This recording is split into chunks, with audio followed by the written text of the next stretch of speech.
नमस्कार। औद्योगिक प्रशिक्षण संस्थानों के व्यवसाय आईसीटीएसएम के विषय सैद्धांतिक की पाठ्यचर्या में अंकित प्रसंग अर्धचालक युक्तियों में मैं आज आपको प्रशिक्षण प्रदान करूंगा। चलिए फिर शुरू करते हैं। सेमीकंडक्टर डिवाइसेस, इसको मैं कुछ पार्ट्स में बनाऊंगा। जैसे अभी हमारा है पहला पार्ट 1।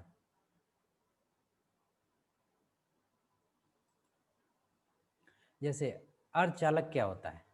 अर्धचालक हम उन पदार्थों को कहते हैं जिनकी विद्युत चालकता जो है वो कुचालक और चालक दोनों के मध्य होती है।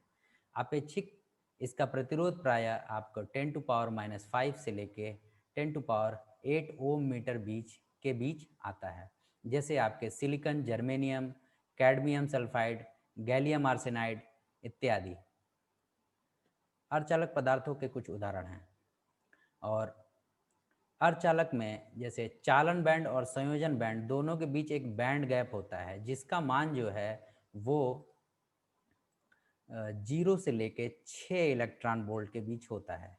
जैसे जर्मेनियम की 0.7 इलेक्ट्रॉन वोल्ट, सिलिकॉन के लिए 1.1 electron volt, gallium arsenide 1.4 electron volt, इस तरह से।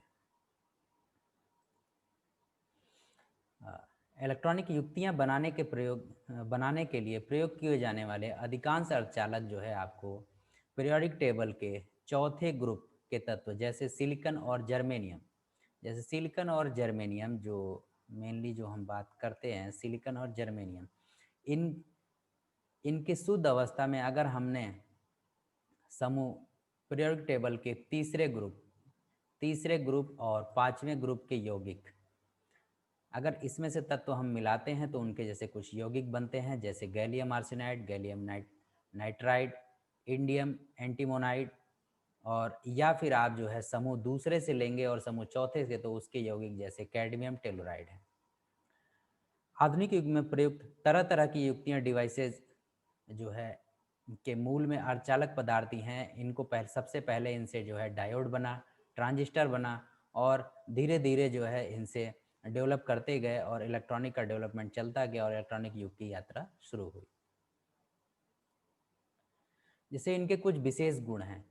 विशेष गुण जैसे जैसे चालकों में क्या होता है कि अगर आप ताप बढ़ाते हैं तो रेजिस्टेंस जो है वो बढ़ जाता है, मतलब उसकी चालकता घट जाती है।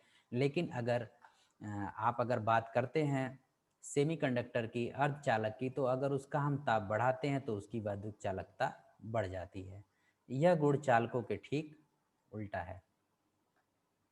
और भी जैसे बहुत सारे उपयोगी गुण हैं, जैसे कि किसी एक दिशा से दूसरे दिशा की अपेक्षा आसानी से धारा प्रवाह होना। और इसमें अगर नियंत्रित मात्रा में कुछ अशुद्धियां डालें, जैसे कि 1 करोड़ भाग में एक भाग या इससे मिलता जुलता, तो इसकी अर्धचालक की चालकता को कम या अधिक बनाया जा सकता है। और ये जो अशुद्धियां मिलाने की प्रक्रिया होती है इसको हम डोपिंग कहते हैं।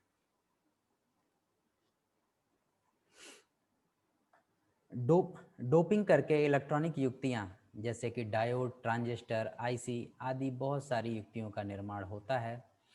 और इनकी चालकता को हम अगर देखें तो चालकता को बाहर से लगाए गए विद्युत क्षेत्र या प्रकाश के द्वारा भी परिवर्तित कर सकते हैं।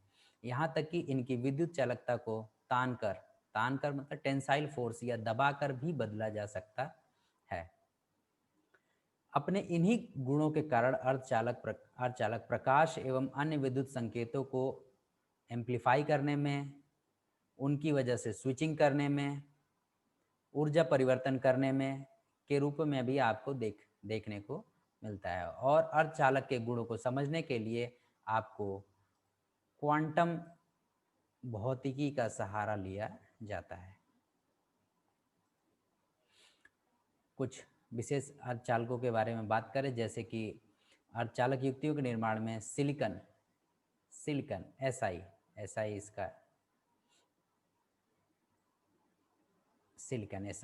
का प्रयोग सबसे अधिक होता है, क्योंकि इसके कुछ मुख्य गुण हैं। मुख्य गुण क्या है? जैसे कच्चे माल की कम लागत लगना, निर्माण में आसानी और व्यापक तापमान परिचालन सीमा। और इसकी अच्छी बात ये होती है कि सिलिकॉन को कम से कम 300 mm की चौड़ाई के बाउल के निर्माण से किया जाता है ताकि इससे इतनी चौड़ी वेफर बनाई जा सके। पहले जर्मेनियम का प्रयोग व्यापक था, किंतु इसे उष्ण अति संवेदनशीलता के कारण सिलिकॉन ने इसकी जगह ले ली। किसके कारण? उष्ण अति संवेदनशीलता के कारण जर्मेनियम की जगह सिलिकॉन ने ले ली।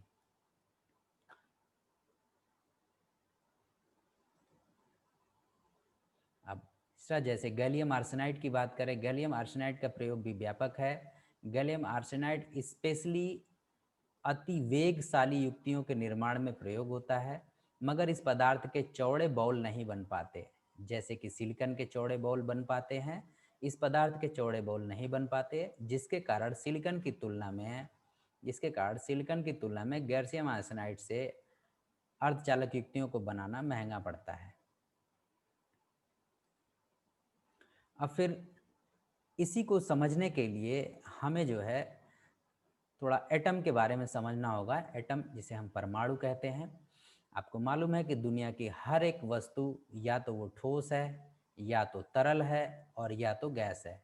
या तो ठोस है, या तरल है, या तो गैस है।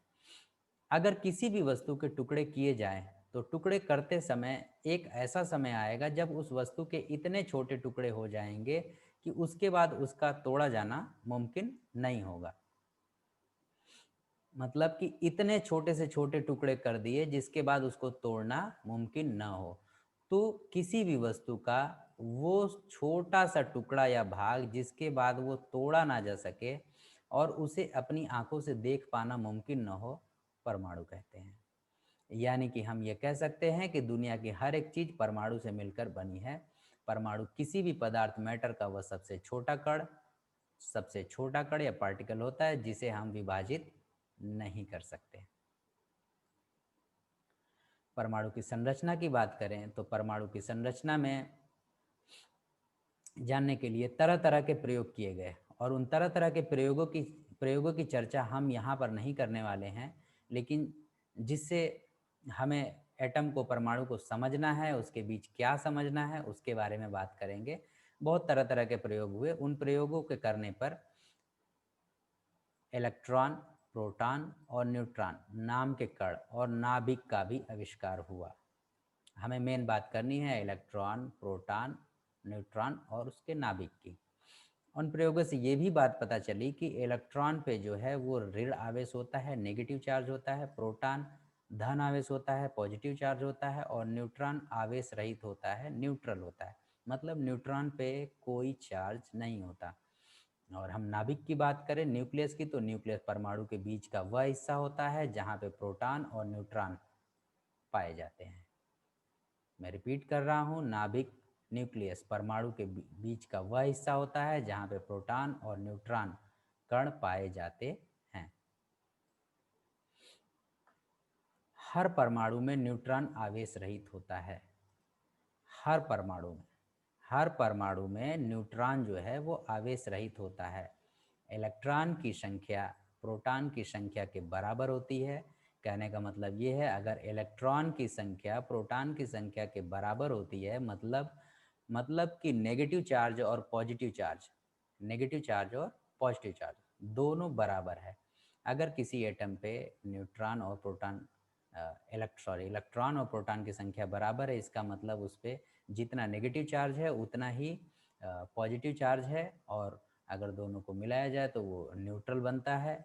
और न्यूट्रॉन हमेशा आवेश रहित होता है, न्यूट्रल होता है। इसलिए परमाणु संपूर्ण रूप से देखा जाए तो वो न्यूट्रल होता है। एक परमाणु हमेशा आवेश रहित होता है, जबकि हर पदार्थ परमाणु से मिलकर बना है और परमाणु आवेश रहित होता है। इसलिए हम यह कह सकते हैं कि हर एक पदार्थ आवेश रहित होता है। हम देखें यहाँ पे, जैसे ये परमाणु है, परमाणु की बात करें तो ये परमाणु है। परमाणु में आपको एक पोर्शन मिलेगा न्यूक्लियस और एक मिलेगा उसके बाहरी कक्ष, जिसको हम ग्रैपथ ऑर्बिट कहेंगे। न्यूक्लियस के अंदर हमें मिलेगा प्रोटॉन और न्यूट्रॉन, और बाहरी कक्षों में क्या पाए जाते हैं? इलेक्ट्रॉन ऑर्बिट ग्रैपथों में। जैसे ये इलेक्ट्रॉन्स, ये पथ है, ये ग्रह पथ 1, ये ग्रह पथ 2, और ये इसका न्यूक्लियस है। इस न्यूक्लियस में ये प्रोटॉन, ये न्यूट्रॉन और ये इलेक्ट्रॉन, और ये इसके ग्रह पथ। अब उनके सेल्स के बारे में समझ लें। सेल्स के बारे में भी बहुत चर्चा हुई है, सेल्स के बारे में भी बहुत प्रयोग हुए हैं। उसके बाद जो हमें जो पढ़ना है, जिससे हमें समझ में आता है इसकी संरचना समझने का, वो है कि सेल्स को जो है के, एल, एम, एन इस तरह के नामों में बांटा गया है। जो इलेक्ट्रॉन की सेल्स होती हैं उनको के, एल, एम, एन इस तरह से करके बांटा गया है। जैसे के सेल है, एल सेल है, एम सेल है, एन सेल है। ये 4 तरह की सेलें अभी यहाँ पे बताई जा रही हैं। आवश्यकता पड़ने पे आप इससे और ऊपर जा सकते हैं। और जो नंबर होता है कि कितने नंबर ऑफ इलेक्ट्रॉन्स पाए जा सकते हैं एक सेल में, वो होता है 2n⁻², where n is, n क्या है, n जो है वो सेल की संख्या है। जैसे पहली कक्षा हो, पहली सेल हो तो n की वैल्यू 1, जैसे यहाँ पे। अगर दूसरी कक्षा है तो n की वैल्यू 2, तीसरी है तो n की वैल्यू 3, चौथी है तो n की वैल्यू 4। तो ये फार्मूला हम अप्लाई करेंगे 2n⁻²। उस तरह से अगर देखें तो जो पहली कक्षा है, पहली कक्षा की अगर हम बात करें तो कितने इलेक्ट्रॉन्स हो सकते हैं, तो 2 × n⁻1, where n is, n की वैल्यू क्या है 1, और 1 का स्क्वायर 1, 2 × 1 2। दूसरी कक्षा की बात करें तो वहाँ पे कितने पाए जा रहे हैं, 8 इलेक्ट्रॉन्स। कैसे पाए जा रहे हैं, 2 × 2⁻2, 2⁻2 का मतलब है 4, और 4 × 2 8। तीसरी कक्षा में के, एल और एम तीसरी कक्षा में कितने हैं, 18 इलेक्ट्रॉन्स। तो वही फार्मूला अप्लाई करेंगे 2 × n⁻2, और वेयर n इज, n की वैल्यू है 3, तो 3 का स्क्वायर होता है 9, और 9 × 2 18। उसी तरह से जो हम कैलकुलेट करेंगे तो n में कितने इलेक्ट्रॉन्स पाए जा सकते हैं, 32। टाइप्स की बात करेंगे तो टाइप्स में जो है हमारा सेमीकंडक्टर अर्धचालक, वो एक होता है इंट्रिंसिक जिसे हम प्योर सेमीकंडक्टर कहते हैं, और दूसरा होता है एक्सट्रिंसिक जिसे हम इम्प्योर सेमीकंडक्टर कहते हैं। अगर बिल्कुल शुद्ध अवस्था में हो तो उसको हम इंट्रिंसिक बोलेंगे, और अगर उसमें कुछ अशुद्धि मिलाई जाती है तो उसको एक्सट्रिंसिक बोलते हैं। और एक्सट्रिंसिक के भी फिर 2 पार्ट होते हैं, जैसे पी टाइप और एन टाइप। तो इंट्रिंसिक सेमीकंडक्टर को हम निज अर्धचालक, अर्धचालक जिसमें कोई भी अशुद्धि या अपद्रव्य न मिला हो उसे निज अर्धचालक कहते हैं। इस प्रकार के शुद्ध जर्मेनियम और सिलिकॉन अपनी प्राकृतिक अवस्था में निज अर्धचालक हैं। और जैसे बाह्य अर्धचालक एक्सट्रिंसिक सेमीकंडक्टर, निज अर्धचालकों की वैद्युत चालकता जो है वो कम होती है।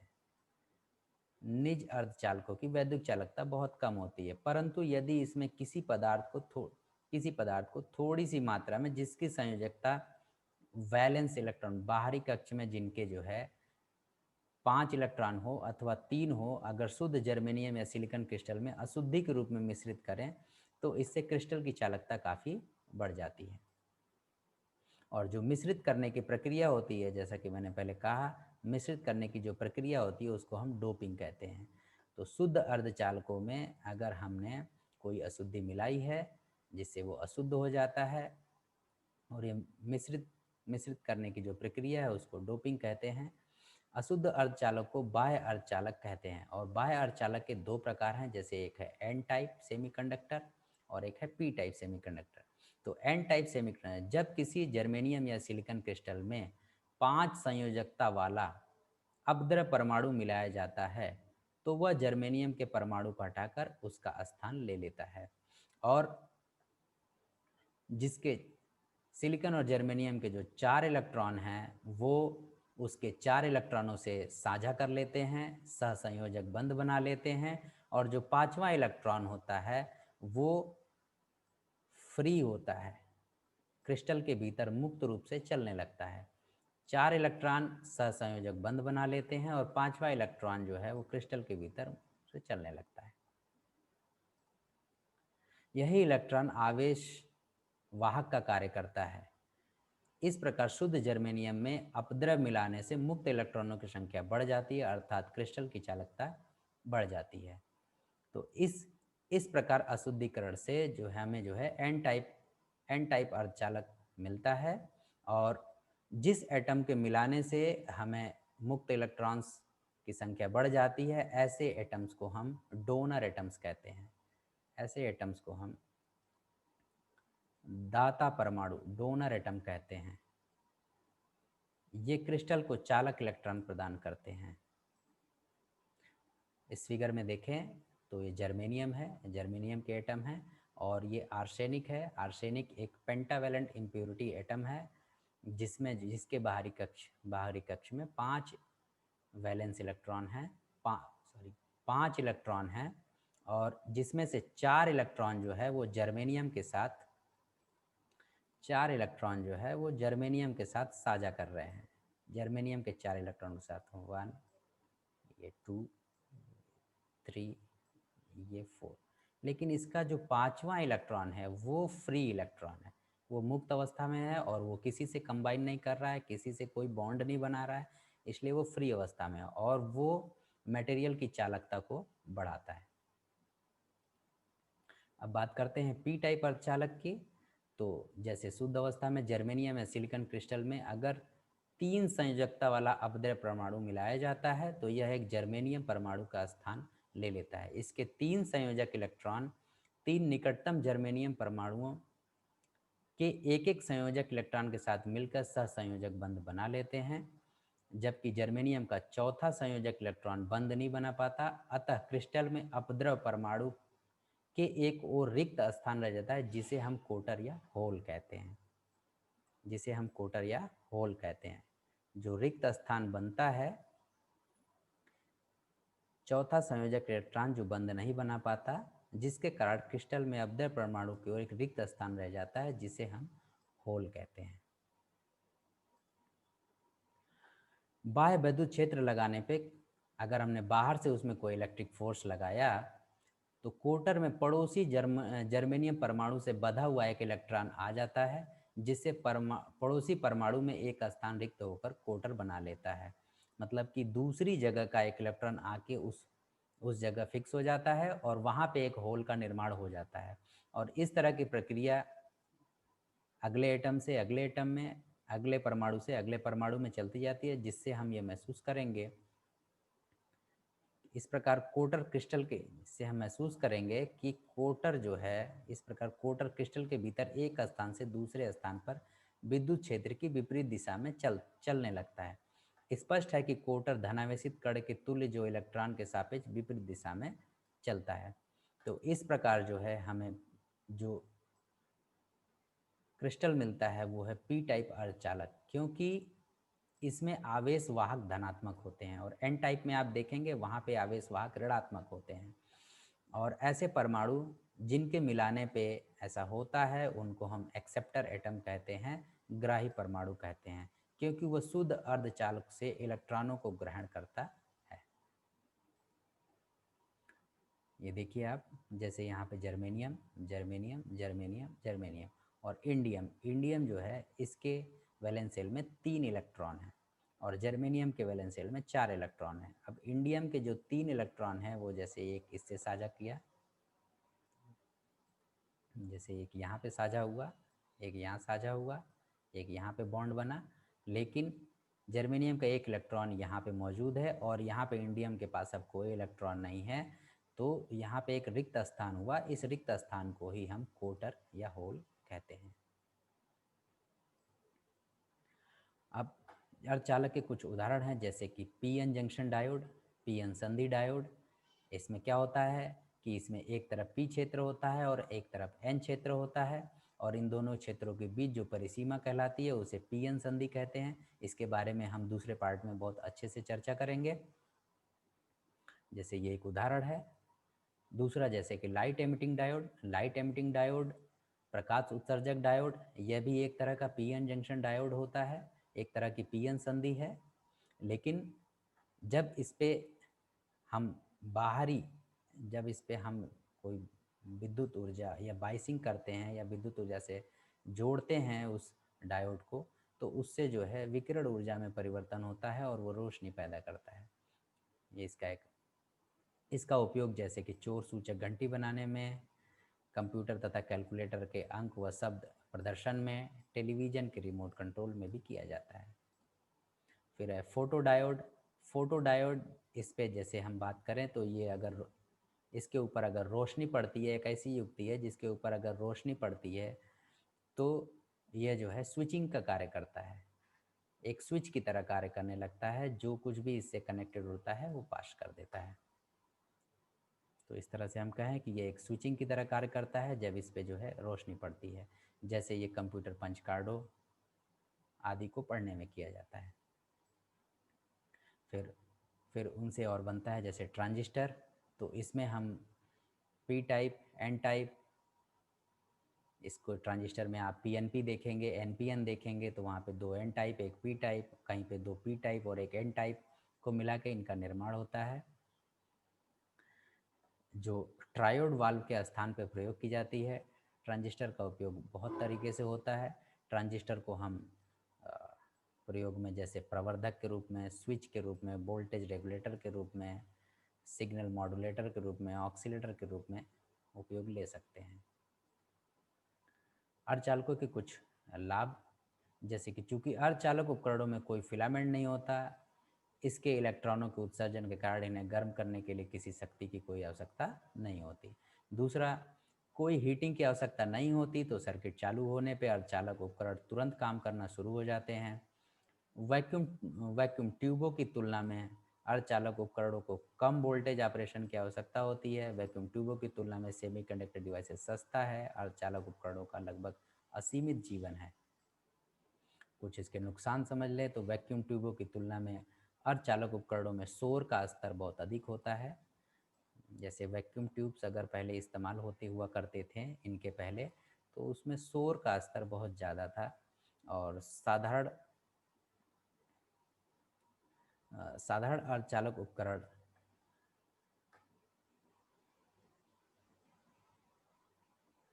सॉरी यहाँ पे वैक्यूम ट्यूबों की तुलना में अर्धचालक उपकरणों में शोर का स्तर, अर्धचालक उपकरण अगर हम प्रयोग करते हैं तो उसमें वैक्यूम ट्यूब में जितना शोर होता है, जितनी नॉइज़ होती है, उससे ज़्यादा आपका अर्धचालक उपकरणों में होता है।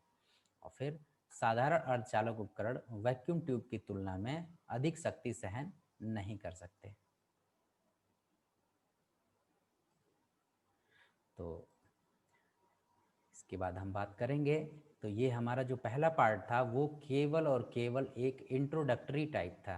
केवल एक अ, समझना था कि चीज़ें होती क्या हैं, सेमीकंडक्टर होता क्या है, कितने टाइप का होता है, किस तरह से इनका फॉर्मेशन होता है, क्या इनके लाभ होते हैं, क्या इसके हानि हैं, कैसे कैसे ये इलेक्ट्रॉनिक जगत में इसने अपनी भूमिका रखी। और जब हम दूसरा पार्ट कवर करेंगे तो दूसरा पार्ट में जो है हम पीएन जंक्शन डायोड और उसकी बाइसिंग के बारे में डिटेल में बात करेंगे, और वो काफ़ी अच्छा लेक्चर होने वाला है।